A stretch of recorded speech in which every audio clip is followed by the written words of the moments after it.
오늘 말씀은 사도행전 26장 1절에서 18절까지 말씀입니다.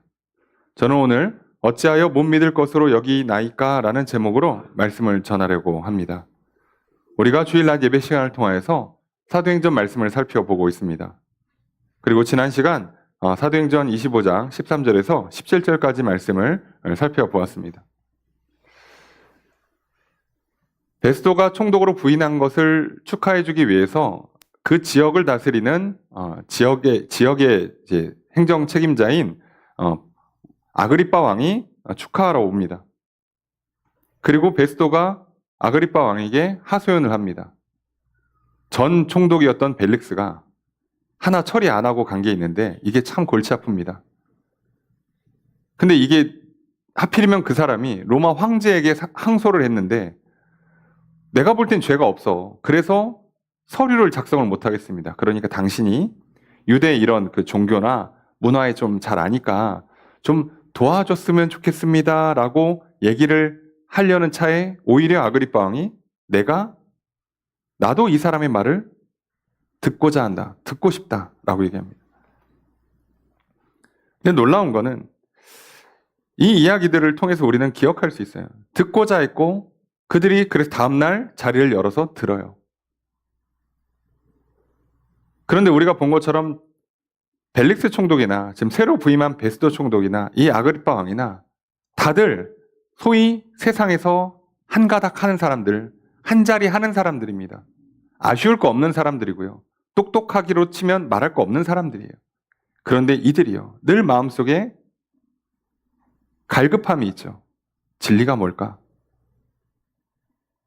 본인들이 욕심이 있고 욕망이 있지만 그것으로 채워지지 않는다는 걸 잘 알고 있어요.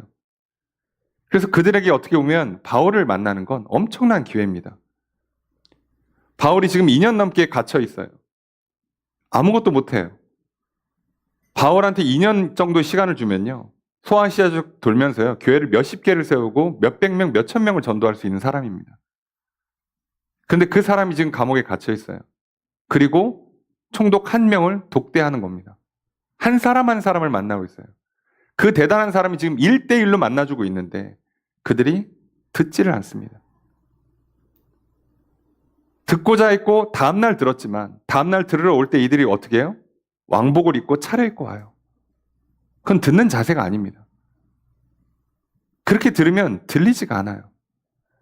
여러분 지난 시간에 말씀드렸지만 오늘 우리가 듣고자 하는 마음을 하나님께 주신다면 지금 들어야 합니다.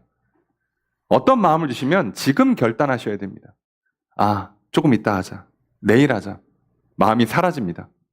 그리고 내일 하려고 이렇게 준비를 하잖아요. 복장을 갖추고 세팅을 딱 하잖아요. 제대로 안 됩니다, 일이. 이상하죠?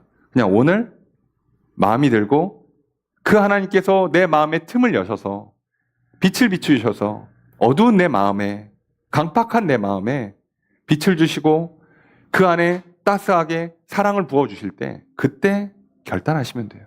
그래야 됩니다. 우리가 볼 때는 이런 법정에서 이런 총독과 왕이 다음날 바로 아침부터 부르면 엄청 빨리 한 거지 라고 할 수 있지만요. 사실 이들이 맘먹으면요. 어차피 감옥에 갇혀있고 가택 연금 상태인데 부르면 그 자리 옆방에 있을 건데 부르면 올 거 아니에요. 뭘 꼭 그거를 옷 차리고 입고 와서 무슨 강당 세팅을 해서 들을 자리가 아니잖아요. 그런데 그 하나의 차이가 저들이 결국 복음을 듣지 않는 믿음으로 나아가지 못하는 결정적인 장애가 됐습니다. 여러분 우리가 지난 한 주를 살면서 하나님께서 오늘 나에게 말씀을 들려주십니까? 들을 수 있는 기회를 주십니까? 그러면 그 기회를 놓치지 않으셨으리라 생각합니다.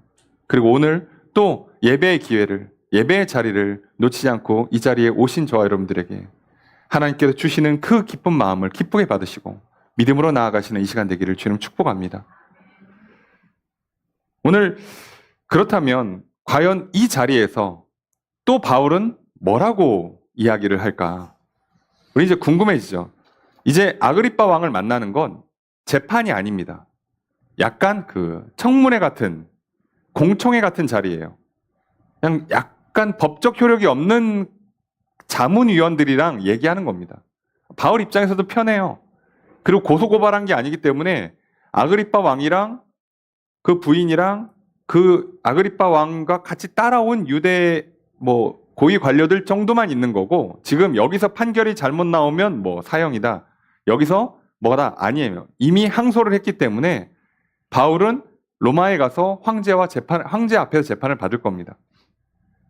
그러니까 이거는 그냥 거기에 가기 위한 서류 작업을 위한 어떤 면담, 예, 뭐 청문회 같은 자리예요. 우리 생각에는요, 바울이 이 자리에서 어떻게든 억울합니다, 오해입니다, 나는 죄가 없습니다, 풀어주십시오, 보통이라면 그렇게 할 것 같은데요, 바울 그렇게 하지 않습니다. 왜 바울은 그런 얘기를 하지 않을까? 그리고 도대체 거기서 무슨 얘기를 할까? 오늘 바울은 이 자리에서요, 예수 그리스도를 믿으세요라고 하기 전에, 복음을 증거하기 전에 먼저 하는 말은 왜 믿지를 못하십니까? 라고 질문을 던져요. 그게 오늘 저와 여러분들이 듣는 이 말씀의 핵심입니다. 도대체 왜 바울이 이 말을 하게 됐는가? 그리고 오늘 그게 나에게 뭐라고 들려주시는 하나님의 말씀인가? 오늘 이 시간 우리도 들으려 합니다. 이 말씀을 들음으로 또 나도 믿지 못하고 있었던 부분들이 있지 않았는가? 또 나 자신을 살펴보고요. 또 오늘 말씀을 붙들고 또 믿음으로 한 걸음 나아가는 이 시간 되기를 소망합니다. 오늘 우리 예배를 기쁘게 받아주시고 믿음을 더해주시고 놀라운 복과 은혜를 부어주시는 하나님의 크신 은혜가 함께 있기를 주의 이름으로 축복합니다. 말씀을 좀 한 절씩 살펴보도록 하겠습니다. 1절 말씀에 보면 아그리빠가 바울한테 자 이제 말을 하세요라고 해요. 자, 바울이 이제 손을 들어서 예 그럼 얘기하겠습니다 하고 말을 합니다. 그런데 이제 성경에는 변명했다라고 돼 있어요. 자, 이제 이게 변명했다라고 돼 있으니까 우리 이제 느낌은 좀 그렇지만 이게 변호란 뜻입니다. 그러니까 변호를 하는 거예요, 바울은. 근데 이건 변호하는 게 맞아요. 왜? 어쨌든 여기는 그 청문회 같은 자리고 여기서 만든 그 내용들이 황제한테 올라갈 서류에 이제 근거가 되기 때문에 변호하는 겁니다. 그러면서 이제 약간 그 예의 있는 말투로 아그리빠 왕이요, 당신한테 여기서 당신과 이런 이야기를 하는 게 참 다행입니다. 당신이 잘 아니까 이런 유대의 풍속이나 문제들 잘 아시니까 제 말 잘 이해할 거라고 생각합니다. 너그럽게 들어주십시오 하면서 이야기를 합니다. 그래서 바울이 하는 첫 마디가 뭐냐? 4절 함께 읽습니다. 시작.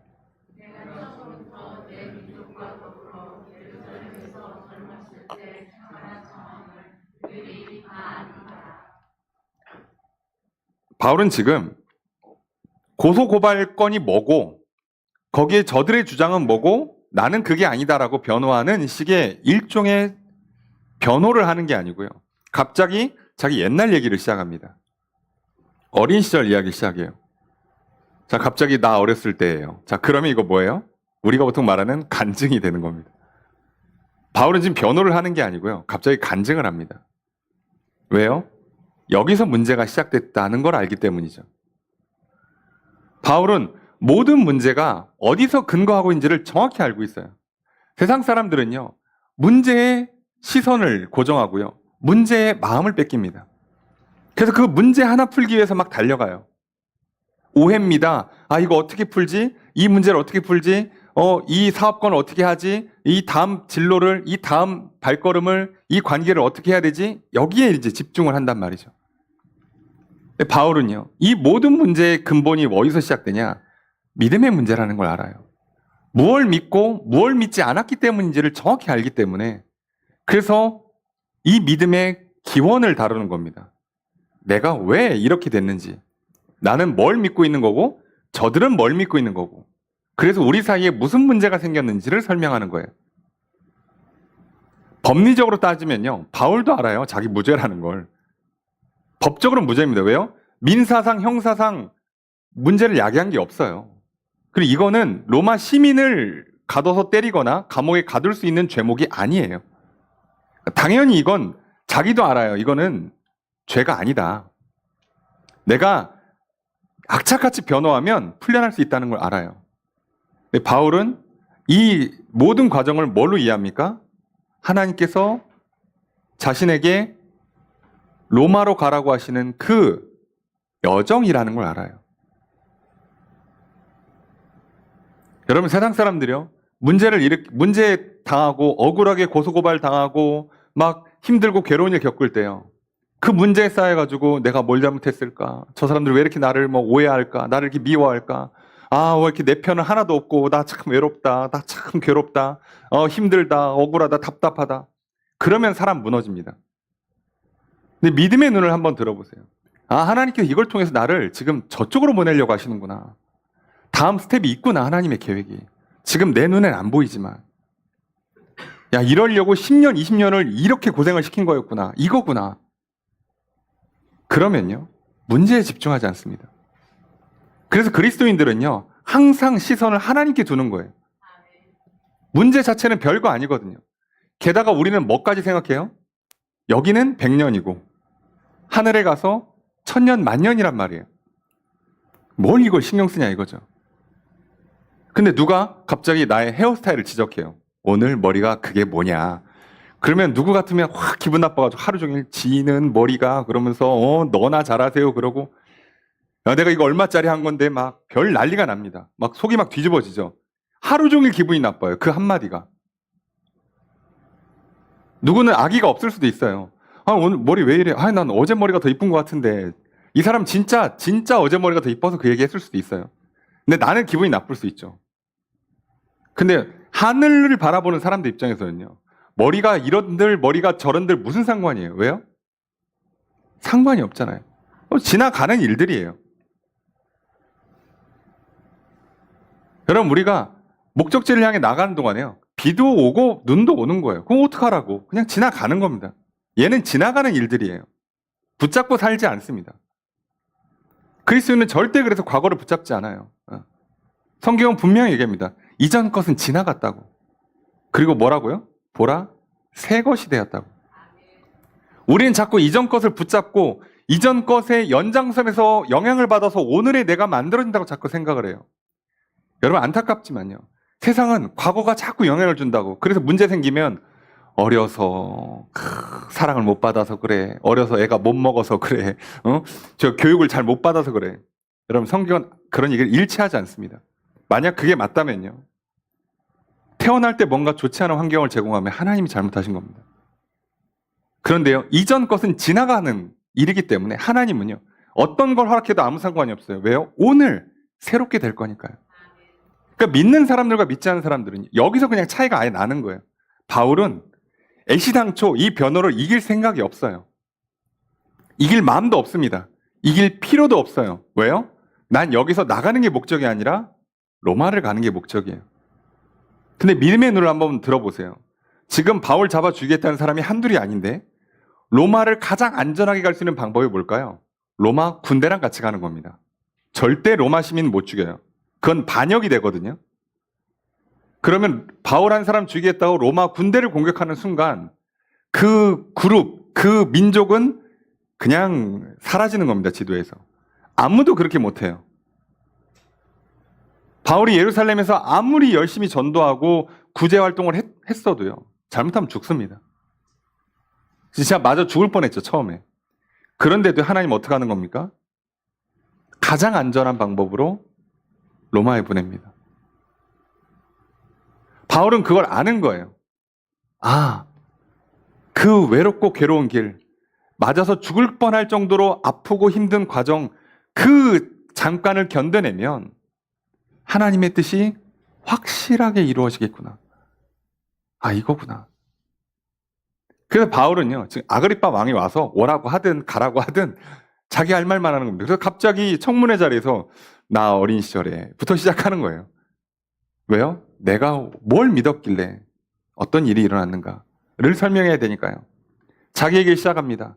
보통의 간증이죠. 나 어렸을 적 내가 어떻게 살았는지 유대인들이 다 안다. 나 이 동네에서 나름 유명한 사람이었다. 왜요? 바리새파에서 가장 촉망받는 인재였거든요. 장차 사내들인 공의 회원이 될 거라고 예측되던 인물이었어요. 유학파 출신에 똑똑하고 열정 있고 가장 앞장서 갖고 그 정치 그룹의 사람들이 원하는 거 다 갖다 줬잖아요. 자, 그런데 바울이 여기서 중요한 얘기를 하는데 이 자기 어린 시절에 자기가 왜 그렇게 살았냐? 왜 그렇게 살았냐? 그리고 저들과 나 사이에 지금 무슨 문제가 생긴 거냐의 핵심을 아주 간단하게 설명합니다. 6절 함께 읽습니다. 시작.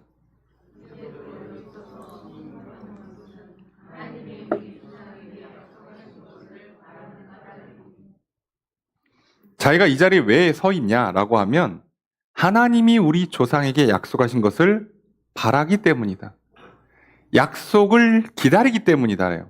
나는 하나님이 약속하신 게 이루어질 줄로 믿고 그걸 기다리고 그걸 따라왔기 때문이라는 거예요.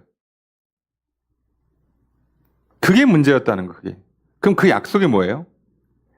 하나님께서 이스라엘 백성들에게 한 그 약속. 오늘 7절까지 함께 읽습니다. 시작. 이 약속은 우리 12지파가 스스로 간절히 하나님을 받들어 섬김으로 얻기를 바라는 바인 아그리빠 왕이 이 소망으로 말미암아 내가 유대인에게 고소를 당하는 것입니다. 이 약속은 이스라엘 백성들이 그렇게 꿈꾸던 약속 뭐라고요? 다윗의 후손 중에 다윗과 같은 왕 메시아가 와서 이스라엘 백성을 구원할 것이다. 이 약속을 바라고 있어요. 이거를 바라보고 있어요. 모든 백성들이 이걸 바라보고 있습니다. 그래서 어떻게 해요? 하나님 잘 섬기면 기뻐하시는 언젠가 이 땅에 메시아를 보내줄 거고 다시 다윗 왕 시절처럼 그 일대에서 가장 강한 나라, 가장 번성한 나라, 풍요를 누리는 나라가 될 것이다. 이게 이스라엘 백성들의 소망이에요. 자, 그런데 여기서 무슨 문제가 생기는 거예요? 예수님께서 메시아 그리스도로 오셨는데 그걸 믿는 사람과 믿지 않는 사람으로 갈라져 버린 거예요. 메시아를 그렇게 기다렸는데 누군가는 메시아가 왔는데 안 받아들여요. 왜 그런 현상이 일어날까? 이것 때문입니다. 뭘 믿느냐죠. 거기서 핵심이 이거예요. 8절 읽습니다. 시작.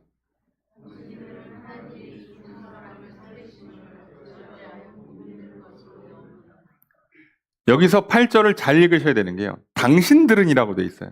이거 아그리빠 왕한테 하는 얘기가 아니라요. 그 자리에 있는 모든 사람한테 하는 얘기입니다. 왜요? 지금 이 사람들 베스도 총독을 제외하고는 전부 다 누구예요? 다 유대인들입니다. 그러니까 그 유대인들 자기가 지금 변호하면서 얘기하잖아요. 우리 메시아 소망하고 있지 않았어? 와서 다시 이 나라를 독립시켜주고 다시 번성하게 만들어줄 그 다윗의 후손 기다리고 있지 않았어? 자, 그렇다면서 자, 근데 구약에 메시아에 대한 수많은 예언이 있어요. 뭐 눈먼 자를 뜨게 한다, 갇힌 자를 자유케 한다, 저는 자를 걷게 한다, 예, 병든 자를 고친다. 뭐 시작해서 그 다음에 뭐가 있습니까? 죽고 다시 살아날 것이다고 죽음과 부활을 이미 예언해놨단 말이에요. 선지자들을 통해서. 근데 예수님이 오셔서 십자가 달려 죽으시고 부활하셨어요. 자, 그러면 이제 뭐가 된 거예요? 구약의 예언이 성취된 겁니다. 그러면 그 성취된 대상인 예수는 메시아가 맞아요. 그럼 우리는 이제 유대인들은 그 메시아를 믿어야죠. 자, 그런데 뭐라고 되어 있습니까? 당신들은 하나님이 죽은 사람을 살리시는 걸 어찌하여 못 믿을 것으로 여기십니까? 이렇게 질문하는 거예요. 그래서 이거를 조금 좀 우리가 좀 편하게 얘기하면 왜 믿을 수 없다고 생각하십니까? 또 왜 그냥 믿지 않으십니까가 되는 거예요. 예수님이 십자가 달려 죽으셨고 3일 뒤에 살아났는데 왜 안 믿냐는 거예요. 그러면서 이들이 안 믿는 근거가 뭐예요? 그런 일은 있을 수 없어요. 이게 왜 중요하냐면 바울도 똑같이 생각했었거든요. 그러니까 정확히는 우리가 믿음이 없다라고 하지만 사람은요, 믿음이 없는 게 아니라 다른 믿음을 갖고 있는 거예요. 바울은 자기의 생각을 믿었어요. 이렇게 하면 될 것이다. 그리고 저거는 절대로 안 된다. 절대로 안 된다 중에 뭐예요? 사람이 죽었다 살아나는 일은 절대로 일어날 수 없다. 근데 이게 모순이잖아요. 왜요? 그걸 믿는 순간 자기는 구약의 예언을 믿고 그걸 그대로 따라가는 바리새파라는 게 말이 안 되는 거예요. 그러면서도 부활은 있을 수 없다. 이렇게 돼버리면 모순이잖아요. 그 약속하신 메시아가 올 거야를 믿고 있는데 그 메시아의 증거 중에 하나가 죽어 다시 살아나는 거예요. 부활입니다.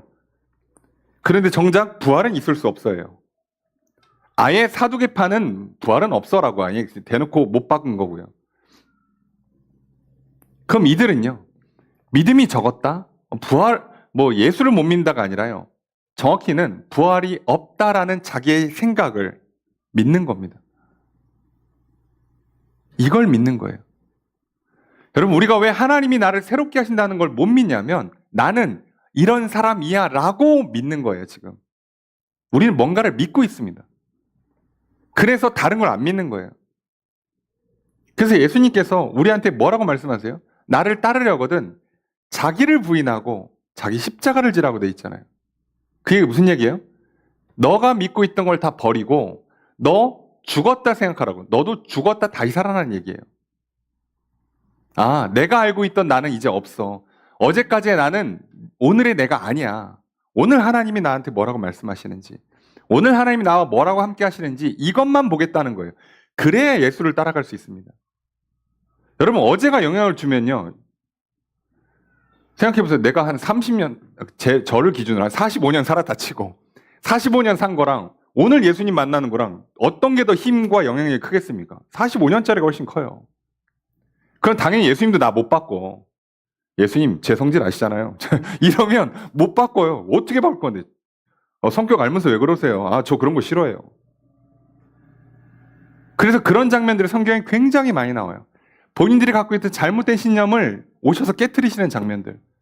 베드로도 뭐라고요? 하늘에서 환상이 내려오죠. 짐승을 먹으라고. 아우, 저 그런 거 먹어본 적이 없습니다. 안 먹습니다. 예. 먹어라. 안 먹습니다. 먹어라. 안 먹습니다. 아, 내가 먹으라고 하면 좀 먹어. 내가 괜찮다고 내리는 거잖아. 여러분, 이상하지 않습니까? 그들이 왜 안 먹었어요? 하나님이 먹지 말라고 해서 안 먹었어요. 근데 지금 하나님 먹으라고 하시잖아. 그럼 먹어야지. 너무 상식적인데도 불구하고요. 놀랍게도 안 먹습니다. 왜요? 하나님, 저는 안 먹습니다. 왜? 한 번도 먹은 적 없어요. 그거 먹지 말라고 하셨잖아요. 아니, 먹지 말라고 한 분이 지금 다시 먹으래잖아. 그럼 먹어야죠. 여러분, 부모님이나 선생님이 갑자기 간식을 주면서 지금 간식 먹지 말래. 그래서 안 먹고 있다가 이제 쉬는 시간이 되니까 먹으래. 그럼 갑자기 쉬는 시간 돼서 선생님, 아버님, 어머님, 아까 먹지 말라고 했으니까 저는 지금 먹지 않겠습니다. 이상한 애잖아요. 그러면 말이 안 되는 거 아시겠죠? 이 모순에 우리가 들어와 있는데도 불구하고 인지를 못해요. 근데 바울이 자기가 그랬던 얘기를 하는 겁니다. 너희들도 그렇고 있다는 걸. 너희들 지금 못 믿고 있지. 왜? 다른 걸 믿고 있으니까. 뭘 믿었냐? 자기가 했던 얘기를 똑같이 하는 겁니다. 9절 읽습니다. 시작.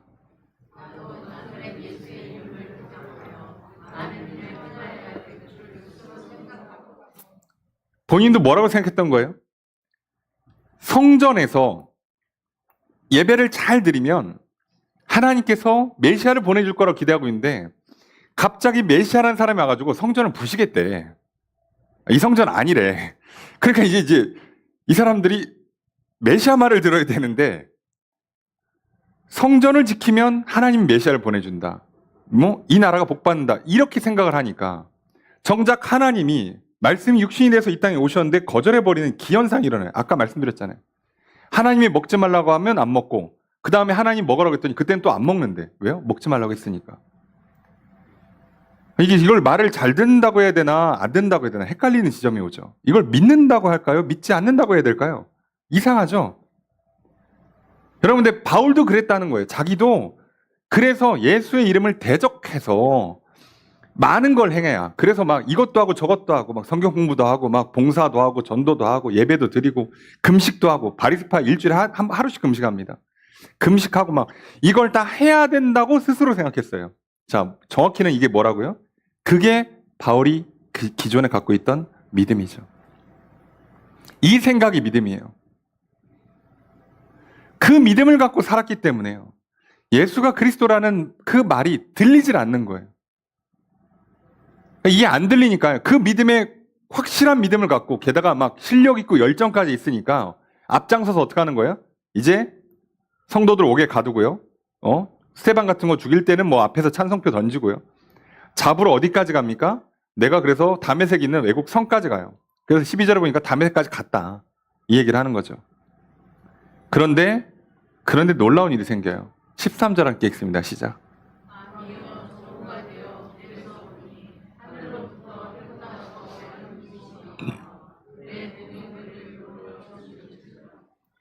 정오 딱 12시가 됐는데 하늘에서 햇빛보다 더 밝은 빛이 비쳐요. 굉장히 중요한 메시지예요. 왜요? 우리가 알고 있는 가장 밝은 빛, 태양빛이 가장 높고 환할 그 시간에 그보다 더 밝은 빛이 들어오는 거예요. 뭐라고요? 내가 경험한 것, 내가 알고 있는 것을 깨트리시는 겁니다. 그 태양빛을 따라서 내 갈 길을 찾고 있잖아요. 그 당시에는 뭐 빛이라는 개념이 좀 약하니까 등불밖에 없는 시절이잖아요. 태양빛으로 내가 지금 목적지를 향해 가는데 내 길을 밝게 비춰줘요. 이 태양을 보면서 가는 거야. 나도 저렇게 빛나는 인생이 돼야지 저렇게 소망을 품고 살아요. 그런데 놀랍게도 그게 틀렸다고 하나님 말씀하시는 거예요. 그보다 더 밝은 빛을 비추세요. 태양빛? 아니야.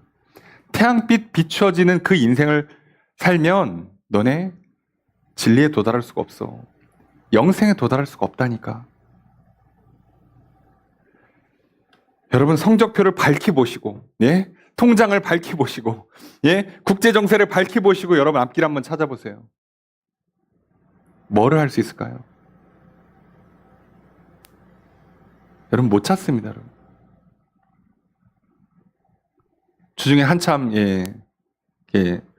다음 성전 부지를 찾느라고, 부지도 아니죠. 건물 찾느라고 돌아다니고 또 이렇게 또 권사님 부부랑 같이 이렇게 다니면서 한참 헤맸습니다. 헤매는데 여러분 생각해 보십시오.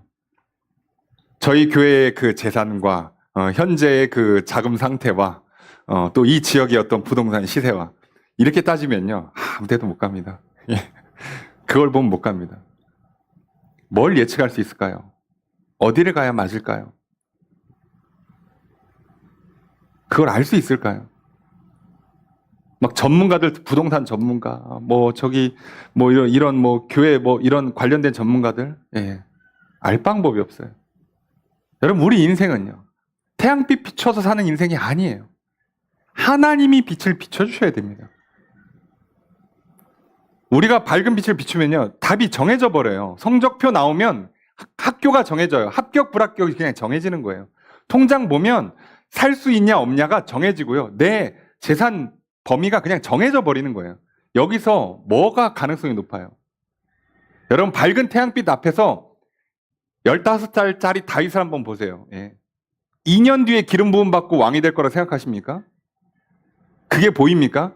그 목동이 그냥 앉아서 그냥 기타 치고 있고 그냥 이렇게 돌팔매 던지고 있는 그 어린애가 2년 뒤에 하나님의 선택을 받고 이스라엘의 위대한 왕이 될 거라는 걸 보이겠냐고요. 그 태양빛 아래서 찬찬히 한번 뜯어보세요. 키를 좀 보고 외모를 보고 성격을 좀 보고 머리 잘 돌아가나 보고 싸움 잘하나 보고 그거 보면 보이겠냐고 여러분.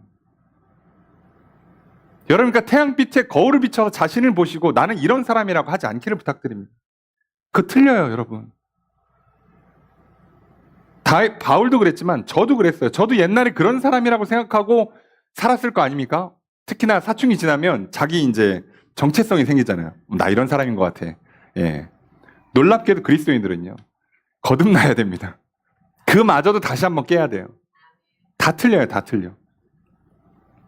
그냥 내 몸의 특성을 이해하기 시작하는 거예요. 아, 내가 이렇게 생겼고 이런 성격이고 이런 특성을 좀 갖고 있구나 정도만 파악하는 거죠. 그게 나다라고 할 수가 없어요. 왜요? 하나님께서 어떻게 변화시킬지 몰라요. 그래서 중고등학교, 대학교 시절에 저를 생각하면요. 저는 이 자리에 올 수 없는 사람입니다. 어디 연구실에 조용히 이렇게 이러고 그냥 이렇게 월급 따박따박 받으면서 이렇게 소소하게 만족하면 살았을 거예요. 뭐 진로 탐색 아시죠? 적성 검사, 이런 거 하면 다 그쪽이었으니까요.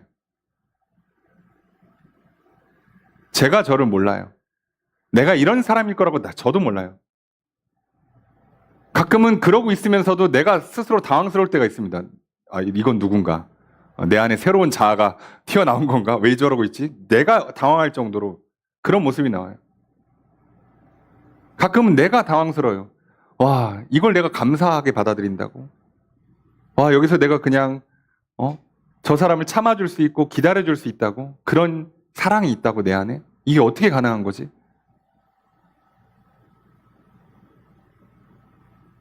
그게 안 되는 겁니다. 오늘 우리는 태양빛에 비추는 인생이 아니라요.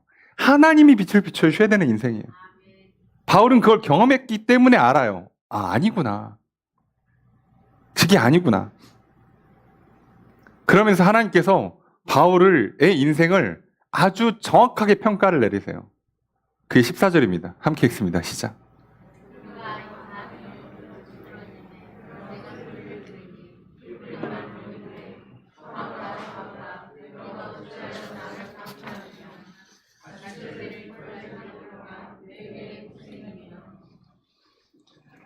자, 여기서 우리가 대충 내용 알잖아요. 그 빛의 눈이 멀어서 이렇게 말에서 떨어지고 음성이 들리고 사울아 사울아 내가 어찌하여 나를 박해하느냐? 누구십니까?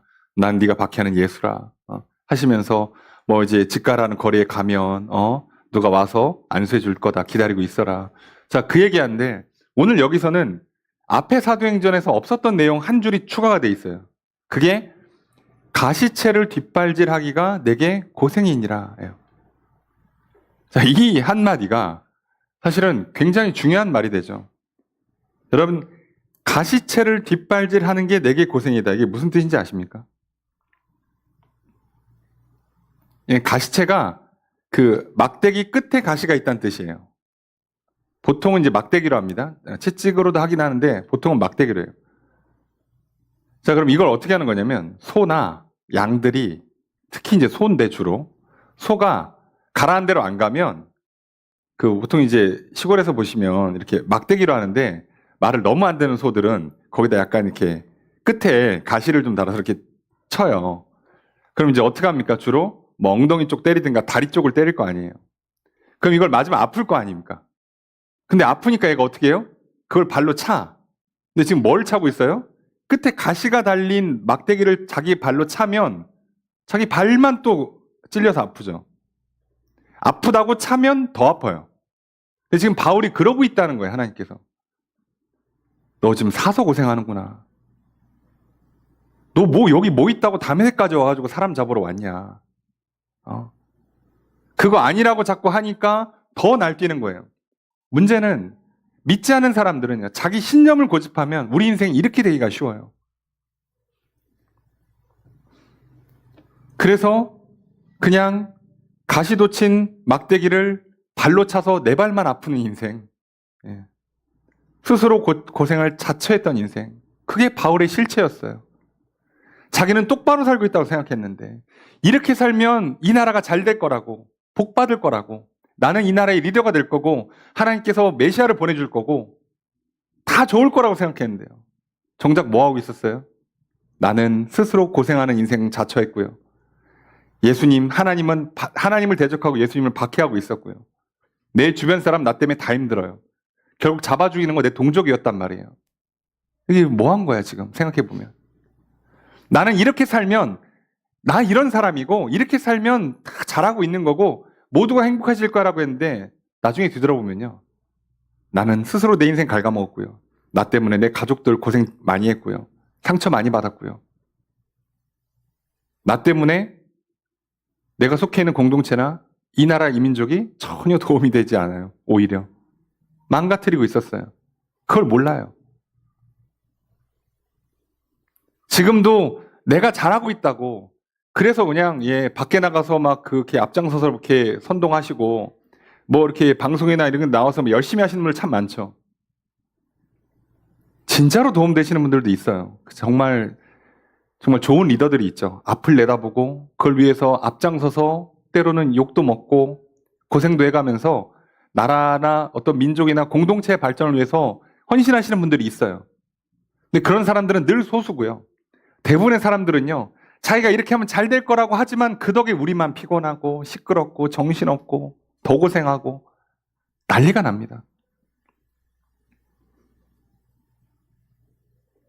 그래서 지금 바울은요, 자기가 믿고 있던 모든 게 다 부정당하는 거예요. 태양보다 더 밝은 빛이 있고요.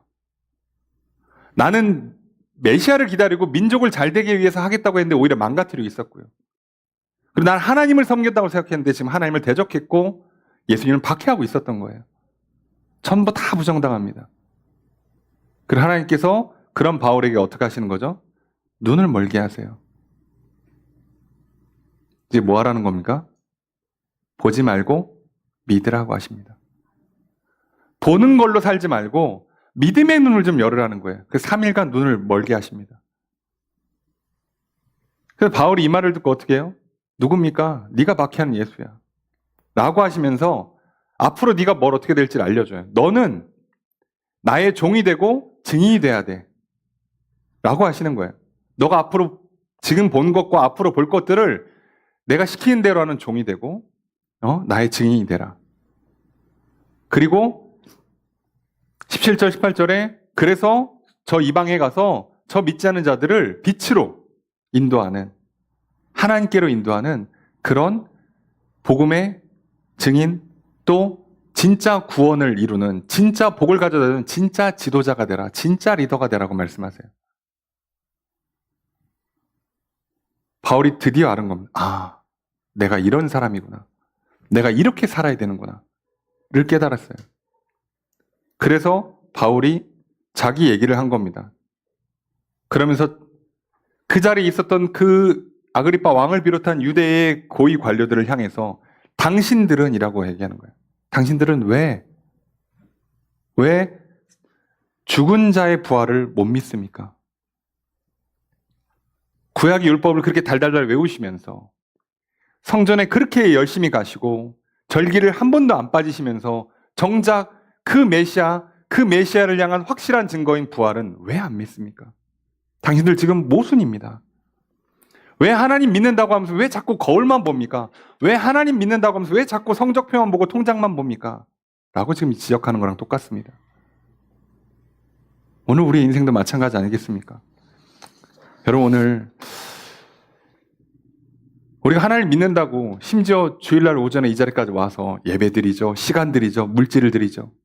뭐 경우에 따라서는 미리 와서 봉사도 하시죠. 끝나고 또 봉사도 하시죠. 교제도 하시고 전도도 하시고 그거 다 하시면서, 그걸 다 하면서 정작 거울만 보면서 산다면, 과거를 붙잡고 산다면, 성적표나 통장만 보면서 산다면, 여러분, 그럼 우리는 믿는 거랑 안 맞잖아요. 지금 내 생각과 신념이 있어요. 나는 이런 사람이고 이렇게 살면 잘 될 거야.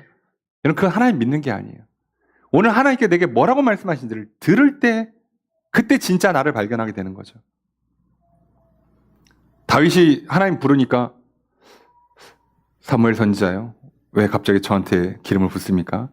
저는 목동입니다. 저는 목동으로 태어나서 목동으로 죽을 운명입니다. 열심히 목동으로 잘 살다 갈 테니까 가만히 내버려 두세요. 이럽니까? 아니요. 부으면 겸손히 받아들이는 겁니다. 무슨 왕으로 훈련을 했습니까? 하나님 부르시면 가는 겁니다. 그래서 하나님께서는 어떤 사람들은 어려서부터 엘리트 코스를 밟아서 훈련시켜서 지도자를 삼는 사람이 있고요. 어떤 사람은 저기 외지에 있다가 그냥 갑자기 끌어올리는 사람도 있어요. 하나님이 알아서 하실 겁니다. 문제는 우리는요, 거울 보듯이 태양빛에 반사되는 것만 보니까 엘리트 코스를 밟은 사람들은 리더가 됐다고 생각을 해요. 성공할 수 있다고 생각을 합니다. 좋은 성적표를 갖고 있는 사람, 재산이나 배경이 좋은 사람들은 성공할 수 있다고 생각을 해요. 그런데 그렇지 못한 사람들은 그게 안 될 거라고 자꾸 생각하는데, 이건 믿는 거예요. 내 신념을 믿지 마시고, 하나님께서 말씀하시잖아요. 내가 너희를 구원하겠다. 너희를 용서하겠다. 자유롭게 하겠다. 생명을 줄 것이다. 복을 줄 것이다. 그걸 믿으신다면 과거의 나의 여정은 이제 신경 쓰지 마시자고요. 지금까지 살아왔던 나의 삶의 모습들은 신경 쓰지 마시자고. 그럼 절대 거울 보고 자기를 이해하지 않기를 바랍니다. 태양빛에 비춰지는 인생 되지 않기를 바라요. 하나님의 빛에 비춰지는 인생, 하나님의 말씀 앞에 영접하고 순종하며 나아가 인생 되기를 주님 축복합니다. 그러니 오늘 이 말씀을 들으시면서 왜 못 믿고 있는가라고 하나님께 지적하시는 게 있어요. 너 왜 안 믿냐? 내가 너 용서한다니까? 내가 너 자유롭게 해준다니까? 내가 너 사랑한다니까? 내가 너 축복한다니까 왜 못 믿냐라고 하시면 오늘 이 시간에 나의 신념을 내려놓으시고 아멘, 믿습니다 라고 믿음으로 나아가실 주님 축복합니다. 그리고 오늘 또 믿지 않고 있는 누군가가 떠오르십니까? 머릿속에. 아, 그 인간을 향해서 여러분 어떻게 해야겠죠? 데려다 놓고 성경 공부 시킬 수 없잖아요. 그죠? 멱살 잡고 끌고 와서 여기 앉혀놓을 수는 없잖아요. 바울도 그렇기 때문에 이들을 향해서 어떻게 했어요? 자기 얘기를 합니다. 자기 얘기를. 간증하는 거예요. 여러분 그 사람이 떠올르시면 그 사람에게 여러분의 이야기를 들려주십시오. 내가 만난 하나님, 내가 받은 은혜. 나도 잘 몰라 하지만 분명한 건 하나님 살아계셔. 그걸 믿고 살았더니 이런 일이 일어나더라. 믿었더니 자유롭고 마음이 평안하고 하루하루가 감사하고 행복하고 하나님께서 복을 주시고 시련이 와도 견뎌내게 하시더라. 그러니 너도 좀 믿어라. 왜 못 믿니? 그 말도 안 되는 그런 근거들을 붙잡고 살면서 왜 이거를 못 믿니? 성경에 이렇게 써 있고 구약의 예언들이 빠짐없이 다 이루어졌고 이제 예수님 다시 오신다는 약속 하나 남아 있는데 왜 이걸 못 믿니? 라고 하면서 그들에게 여러분의 이야기가, 여러분의 간증이 전달되기를 소망합니다. 그렇다면 또 누군가에게 여러분은 증인으로 설 것이요. 그리고 그렇게 서는 것이 오늘 우리의 삶의 이유와 목적이 됩니다. 여러분 우리에게는 두 가지의 사명이 있습니다. 예배자로 사는 것이요, 증인으로 사는 것입니다. 그리고 그 사명을 감당하라고 하나님께서 오늘 내게 자유를 주시고 생명을 주시고 복을 주실 뿐만 아니라 은사를 주시고 이 땅에 사는 동안에 먹고 살 수 있도록 일을 주시고 그리고 풍성한 물질의 풍성함과 육신의 강건함을 주실 겁니다. 그걸 누리십시오. 그저 하루하루 먹고 사는 거, 또 당장 내일 일을 바라보고 걱정하는 인생 되지 마시고요. 어떻게 하면 더 예배자로 살아갈 것인가? 어떻게 하면 증인으로 살아갈 것인가? 이 땅에서 그 멋진 삶을 살아내기 위해서 하나님께서 내게 누구를 만나게 하시고 어떤 일을 하게 하시고 어떤 고생을 하며 또 어떤 것은 복을 받게 하시는가? 믿음의 눈을 열어보십시오. 바울은 지금 이 가이사랴 총독 관저에서요, 괴로운 시절을 보내고 있지 않습니다. 뭔진 모르지만 그냥 아무 일 없이 그냥 2년간 주는 거 잘 받아먹으면서 쉬고 있습니다. 불과 2년 전에요, 둘러싸여서 맞아서 죽을 뻔했어요. 몇 시간 동안 맞아서. 그렇게 하면 고난은 받는 거고요. 쉼을 주시면 쉬는 거고요. 말할 기회를 주시면 증언하며 사는 겁니다. 나가서 전도하라면 전도하고 교회를 세우는 거고요. 좀 쉬어라 그러면 쉬고 있습니다. 바울의 성격이 보입니까? 바울의 계획이라는 게 있을까요? 아니요. 바울이 성경 어디에 나 이런 사람입니다라고 얘기한 적이 있습니까? 성경의 인물들 중에 모세가, 다윗이 나 이런 사람이에요라고 한 적이 있어요? 없어요. 근데 우리는 성경을 읽으면서 야, 이런 사람이 하나님께 쓰이는구나. 이렇게 훈련받아야 돼. 이렇게 살아야 돼. 라고 거꾸로 적용하지 않습니까? 아니요. 오늘 하나님께서 우리에게 또 말씀하시는 것 같습니다. 왜 못 믿냐? 말씀을 준비하는 저에게도 참 많은 도전이 됐습니다. 예. 한 주간 한참, 안 그래도 개인적으로는 2월이 굉장히 바쁩니다. 1월 말부터 2월 말까지가 제일 바빠요. 이제 지방회도 있고, 겨울 행사들도 있고, 신년이 들어오기 때문에 교회 행사들도 있고, 예. 작년부터 대학원 다니는 바람에 대학원 공부해야 되고 준비해야 되는 것도 이게 막 다 겹쳐 있는데 급하게 가니까 맨날 이렇게 점심 먹고 이렇게 저희 아이들한테 어디가 땅 보러 가 그러고 나가서 한 3시간 4시간씩 걷다 오고 막 이걸 며칠을 하니까 너무 힘든 거예요. 앞은 안 보이고, 네. 통장 보면 답이 안 나오고, 예, 그죠? 그때마다 하나님께서요. 그리고 와서 저녁에 이제 시간 돼서 기도하면 낙심이 되잖아요. 아유, 조금만 더 얹어주셨으면 이거 될 것 같은데, 요게 안 되네. 요것만 있으면 될 것 같은데, 요게 안 되네. 그러면 다 안 돼요, 진짜. 하나님 이거 어떡합니까? 라고 하면 하나님께서는요, 딱 한마디만 요청하시는 것 같아요. 뭘 못 믿어. 내가 처음부터 다 계획하고 진행하는 거야. 너는 사실은 구하고 찾고 두드리고 큰 틀에서 너는 가만히 있는 거예요. 모세가 홍해를 향해서 두 손 들고 밤새 기도합니다. 그런데 하나님께서 모세를 통해서 뭐라고 말씀하세요? 너희는 가만히 있으라고 그러잖아요. 하나님께서 무슨 일을 하는지를 보라고. 저도 마찬가지예요. 정작 제가 기도하고 발로 뛰는 것처럼 보이지만 결국 일은 하나님이 하십니다. 태양빛으로는 볼 수 없는 하나님의 역사, 내가 갖고 있는 거울이나 성적표나 통장 잔고로는 확인할 수 없는 하나님의 역사를 기대하는 거예요. 그리고 기도하는 겁니다. 그리고 구하고 찾았고 두드릴 뿐입니다. 이제 하나님께서 뭐라고 말씀하시는지 어떻게 일하실지 보려고 그래요. 그거밖에 없지 않습니까? 그러면 이제 뭐 하는 거예요? 기도 끝났으면 집에 가서 푹 자는 겁니다. 여러분, 목회자들이요, 성전 이전하거나 성전 건축하다가 병드시는 분들이 많습니다. 몸고생, 마음고생을 많이 하셔서요. 그러면 안 되지 않겠습니까? 여러분, 오늘 우리 인생이, 여러분 이번 주는 또 어떻게 살까 고민하느라고 밤에 잠 못 주무시고 먹으면 소화가 안 되시고 짜증나고 화가 나고 그런 인생이 되면 안 되지 않겠습니까? 한 번뿐인 인생, 한 번뿐인 오늘 하루를 후회 없이 정말 기쁘고 감사하고 행복하게 보내야 되지 않겠습니까? 그것은 절대 태양빛 아래서 볼 수 있는 일이 아닙니다. 거울로, 성적표로, 통장 잔고로 볼 수 있는 일이 아닙니다. 하나님의 빛을 비춰줄 때, 하나님의 음성을 듣고 믿을 때 놀라운 일이 펼쳐질 줄로 믿습니다. 그러니 오늘 다시 한번 기억하십시오. 하나님께 우리에게 말씀하십니다. 어찌하여 못 믿냐? 믿어라. 예수님도 성경에도 수많은 믿음의 약속들만 있습니다. 여러분, 그러니 믿으십시오. 믿음 없는 이들을 향해서 계속해서 예수님 책망하셨어요. 그래서 물 위를 걸으시는 예수님을 향해서 풍랑 앞에 흔들릴 때 제 아들을 향해서 뭐라고 말씀하십니까? 어찌하여 이렇게 무서워하느냐? 너희가 어찌 믿음이 없냐? 하나님의 아들이 그 배에 타고 있는데 파도가 그 배를 덮치겠습니까? 예수님 입장에서 이해가 안 되는 거예요. 제자들은 제자들대로 예수님이 이해가 안 돼요. 여기서 잠을 주무시나? 여러분, 어떤 걱정과 근심이 있을지 모르겠지만, 어떤 삶의 무게가 여러분들을 짓누르고 있을지 모르지만 오늘 밤 평안하시길 주님 축복합니다. 여러분, 믿으십시오. 하나님 오늘 내가 살려주신 이유가 뭔지, 나를 이렇게 태어나게 하시고 이렇게 살게 하신 이유가 뭘지, 오늘 또 뭘 새롭게 하시고 또 어떤 새 날을 펼쳐주실지 기대하십시오. 그 믿음으로 나아가시는 우리를 기쁘게 받으실 것입니다.